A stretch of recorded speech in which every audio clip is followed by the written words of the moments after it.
Hello guys, welcome to our second Rewind video. Before we jump into it, I want to introduce you to a friend of mine. His name is Noah, and he is going to be joining us doing stuff in the children's ministry, and we are so excited to have him around. So here's a quick video from him. Hi everybody, my name is Noah, and I get to hang out with you guys now. I go to Oakland University. I am a senior there, so I am almost 22 years old now, which is crazy. I don't know. Do you guys ever think you'll be able to be 22 years old? It's pretty crazy. Anyway, I am a huge fan of birds. I love taking pictures of birds. I love music. I love the piano. I love Jesus. Jesus changed my life. And I also, what else do I love? I love Darren. And I love you guys. And I'm really, really excited to hang out with you guys more. And so I look forward to seeing you guys soon.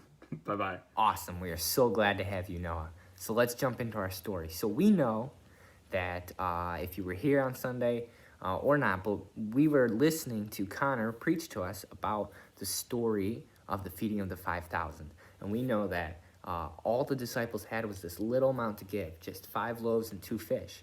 And yet Jesus was able to multiply that to feed 5,000 people, and there was some left over.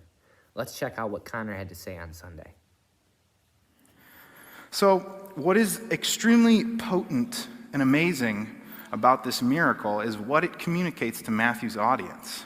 So, like I said, Jewish man communicating to the Jewish people, they would connect the dots to what I see in my research as Exodus 16, where the Lord gives the Israelites manna, right? He provides for their needs.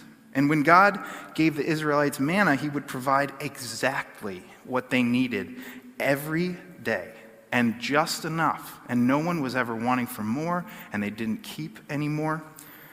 And I think this shows just how intimately involved God was in providing for his people. That's an amazing truth. So now we look at this narrative, and Jesus has 12 baskets left over of food. Everyone is satisfied, and there's plenty to go around. Jesus is extravagant in how he gives to his people.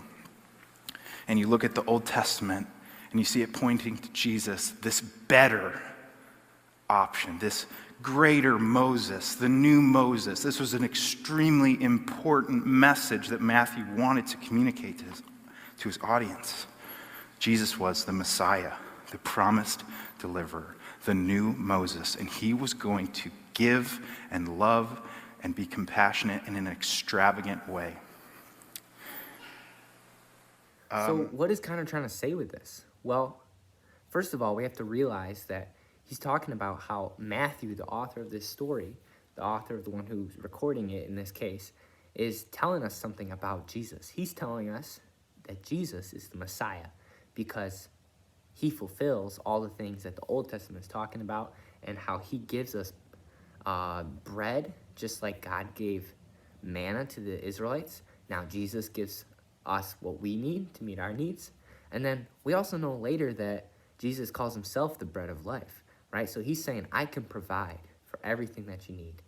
And not only that, but Connor was pointing out that he provides better. He doesn't just give exactly what you need, but he gives extra.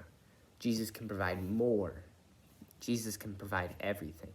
And it's not necessarily that like, oh, God couldn't do it in the Old Testament.